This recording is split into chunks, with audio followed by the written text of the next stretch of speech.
जब भी हम कोई फ़ोन खरीदते हैं तो उसमें सिम कार्ड जरूर डालते हैं, क्योंकि बिना सिम कार्ड के ना तो हम फ़ोन कॉल कर सकते हैं, ना मैसेज भेज सकते हैं और ना ही इंटरनेट सेवाओं का लाभ उठा सकते हैं। ऐसे में कह सकते हैं कि सिम कार्ड हमारे लिए बेहद ही ज़रूरी है। लेकिन अब हमें फ़ोन में सिम कार्ड डालने की ज़रूरत नहीं पड़ने वाली है। अरे भैया, अब आप हम पे गुस्सा मत कीजिए कि कुछ भी बोल रहा है और सोच रहे हैं कि तब हम लोग फ़ोन कैसे यूज करेंगे। करेंगे भैया, ज़रूर करेंगे। हम लोग अपना फ़ोन यूज करेंगे, क्योंकि फ़ोन के अंदर अब हमें पहले से ही ई सिम इंस्टॉल की हुई आएगी, जो एकदम फिजिकल सिम कार्ड की तरह ही काम करने वाली है। बट अब आपके मन में क्वेश्चन आ रहा होगा कि ये ई सिम है क्या और ये कैसे काम करती है और क्या इसको हम लोग एक्टिवेट पहले जैसे ही कर सकते हैं। तो चलिए जानते हैं हर एक चीज़ को डिटेल में। तो हेलो दोस्तों, मैं हूं एम फरीद और आप देख रहे हैं टेक्नो कनेक्शन।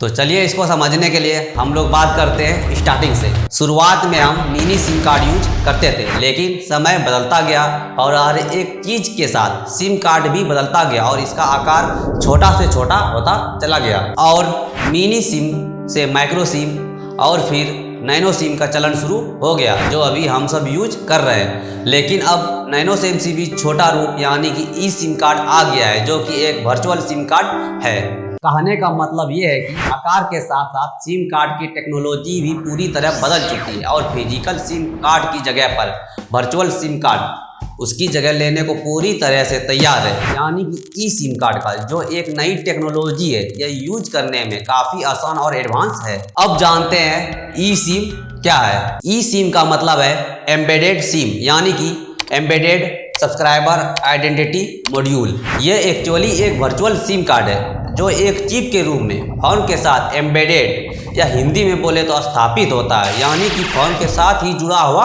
होता है, या कह लीजिए कि फ़ोन का ही एक हिस्सा होता है जिससे आप फ़ोन से अलग नहीं कर सकते। और चूंकि ई सिम एक वर्चुअल सिम कार्ड है, इसलिए ये सॉफ्टवेयर की मदद से ही काम करता है। आसान भाषा में कहे तो ई सिम कार्ड फ़ोन के इंटरनल स्टोरेज की तरह होता है, जिसमें आप कोई भी डाटा राइट कर सकते हैं, यानी कि ये रीराइटेबल होता है। साथ ही फ़ोन के अंदर पहले से इंस्टॉल किया हुआ आता है। ऐसे में आप इसे एक फ़ोन से निकाल कर दूसरे फ़ोन में नहीं डाल सकते।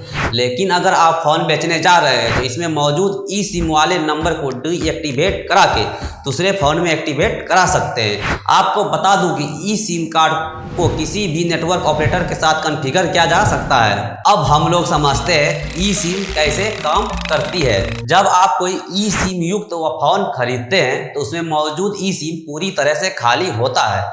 ऐसे में उसे एक्टिवेट करने के लिए सर्विस प्रोवाइडर एयरटेल, जियो, वीआई से संपर्क करना पड़ता है। सर्विस प्रोवाइडर आपको एक QR कोड देता है, जिसमें स्कैन करते ही फ़ोन में मौजूद ई सिम एक्टिवेट हो जाएगा और आपको तमाम सुविधाओं का लाभ भी मिल जाएगा। इस प्रोसेस में लगभग आपको 2 घंटे तक का वेट करना पड़ सकता है। अगर आपको भी ई सिम एक्टिवेट करवाना है तो आप अपने नज़दीकी एयरटेल, जियो या वीआई के केयर में पहुंच के इसकी जानकारी ले सकते हैं या वहां पे विजिट कर सकते हैं। अब हम लोग समझते हैं ई सिम के फायदे क्या है। तो नंबर 1, स्पेस सेविंग। ई सिम की वजह से डिवाइस में अलग से सिम कार्ड ट्रे नहीं देना पड़ता है। इससे जगह की बचत होती है और इसी बची हुई जगह को दूसरे महत्वपूर्ण कंपोनेंट के लिए यूज किया जा सकता है। Number 2, anti theft. E SIM card का सबसे बड़ा फायदा ये है कि ना यह तो गुम हो सकता है और ना ही चोरी हो सकता है। हाँ, अगर आपका फ़ोन चोरी हो जाए तो अलग बात है, लेकिन इससे भी एक फ़ायदा ये है कि दरअसल चोर फ़ोन से सिम कार्ड को निकाल नहीं सकता और चोर आसानी से पकड़ा जाएगा।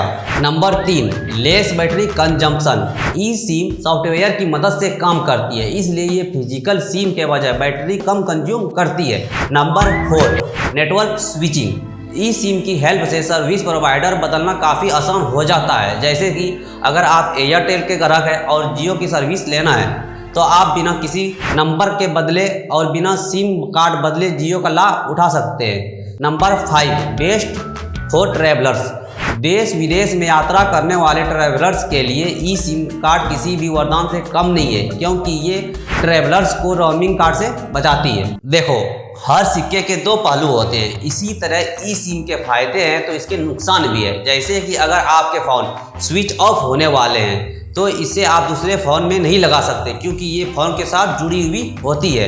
यहाँ पे ये जानने की ज़रूरत है कि अभी फ़िलहाल आईफोन में ई सिम कार्ड का यूज हो रहा है, बट अभी हाल ही में ग्लोबल टेक के दिग्गज गूगल ने एंड्रॉयड स्मार्टफोन के लिए भी ई सिम कार्ड की सुविधा लाने की घोषणा कर दी है और उम्मीद है कि हम लोग जल्द ही ई सिम कार्ड को यूज करने वाले हैं। तो दोस्तों, अगर आपको मेरी वीडियो पसंद आती है तो कृपया इसे लाइक करें, सब्सक्राइब करें और हमें ज़्यादा से ज़्यादा सपोर्ट करने के लिए इसे ज़्यादा से ज़्यादा शेयर करें। अब मिलते हैं नेक्स्ट वीडियो में, तब तक के लिए सलाम नमस्ते। आप खुश रहिए, आबाद रहिए और वीडियो को देखते रहिए हंसते हंसते।